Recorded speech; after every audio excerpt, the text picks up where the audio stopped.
All right, give me your best Lyle Peterson story. No, your mother has wanted some of them, and I said, no, I'm not giving any past remarks about, but I think of the one about your dad and Gordy Carlson, how they used to hook tin cans on the cars on the corner of the street, and one thing and another. But one of the things that happened was I think we'd been roller skating, and of course your dad or your grandparents had a dog, and I had that old Model B panel truck, and that's what we used, and that's a history of itself. Some of the fun times we had with that. But your dad's dog got excited one night when we came home and right through the screen door. But yeah, there's some very fond memories and with your grandma and your grandpa and Price Street, and you think you're starting to get a little old when people are saying, "Do you remember when? Do you remember?" And somebody, I think it was on the Siggins program the other day, happened to mention this Brooklyn Square City Market. And somebody not long ago had just asked me, "What's this City Market thing?" I said, that was the cornerstone of Jamestown along with Brooklyn Square. Mm-hmm. It was some, they'd give you go into market with your mother can tell you this. You'd go into the Carlson meat market, and they'd give the youngster a wiener to keep him quiet. Today they wouldn't allow that. You can't eat a raw wiener. Well, I've done it. That shocks me. I'm set back tremendously because I remember those days of my mother taking me You'd walk down into the market, just the way the ramp was. You'd walk down, and then it would be my Uncle Henry, who was Carlson's meat market. Her brother. Yeah, the brother.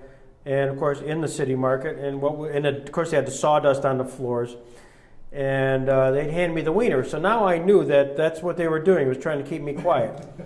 So I'm really, this hurts me a lot. You think it hurts, huh? So if your mother hands you a wiener now, why, you know what you're supposed to do. You're supposed to be quiet and listen to mother. No, don't talk so much. But I remember your mother being the bookkeeper for Lawson Furniture. And your dad would take me over there once in a while. And has she ever told you what I called her? No. Just as a nickname, because of the butcher shop. I called her Butch. Well, that stuck. Huh? That nickname stuck. Oh, is that right? Oh, my dad always called her, probably because of you, Butch.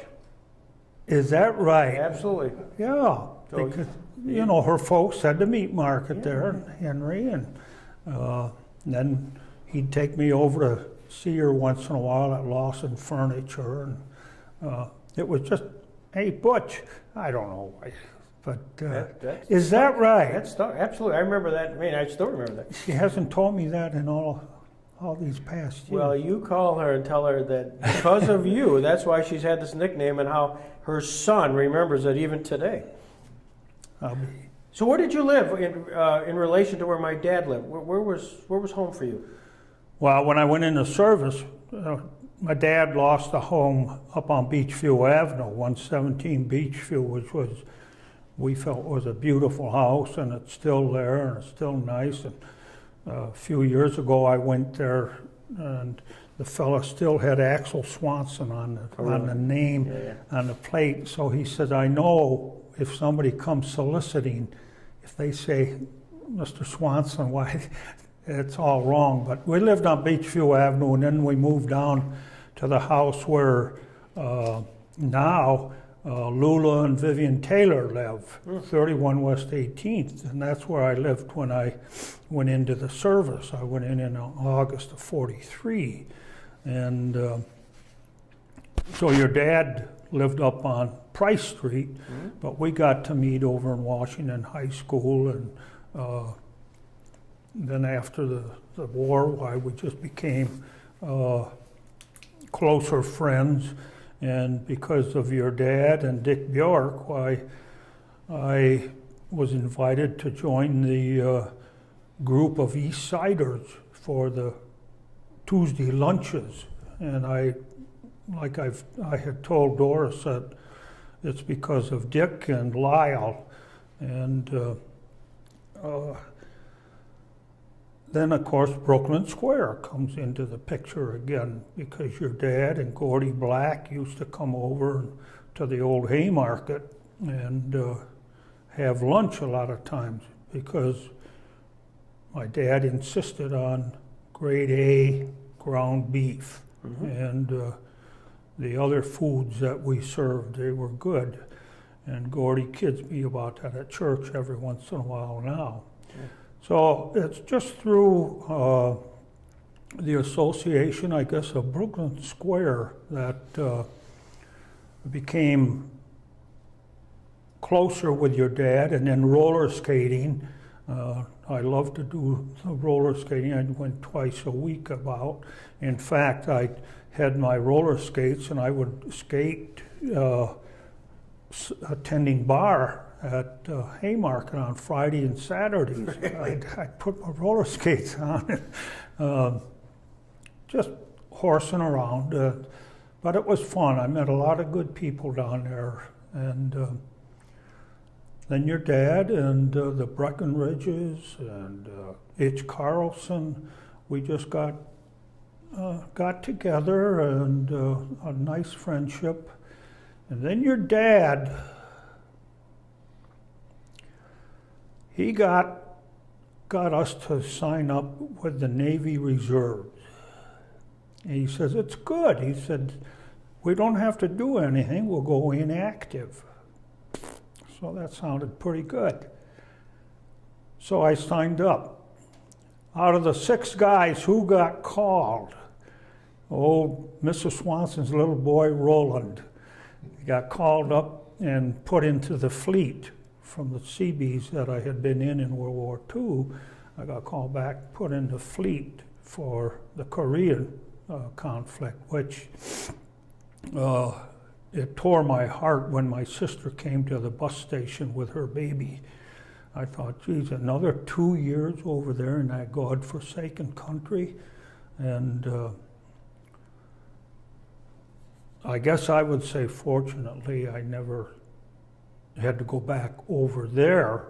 And we operated out of Little Creek, Virginia. But it took a few years before your dad realized that he did me a benefit of being called back in to the service, because sometime later on he found out that's how I met Doris. Oh, was that right? Yeah, and Chick Lindstrom, who I think you've interviewed, I did. his wife Peg was a good friend of Doris's. Again, we go back to Brooklyn Square, and Doris was in nurses training. She had stayed out a couple of years, but she worked at Lovelaw's, and Peggy worked there, and I came home one weekend, and the date that I had set up got called into work. So Chick and Peg had said, well, I think we got a gal that maybe, and that's, as the old saying goes, history. And Doris and I teamed up, and we had 61 years of a good friendship.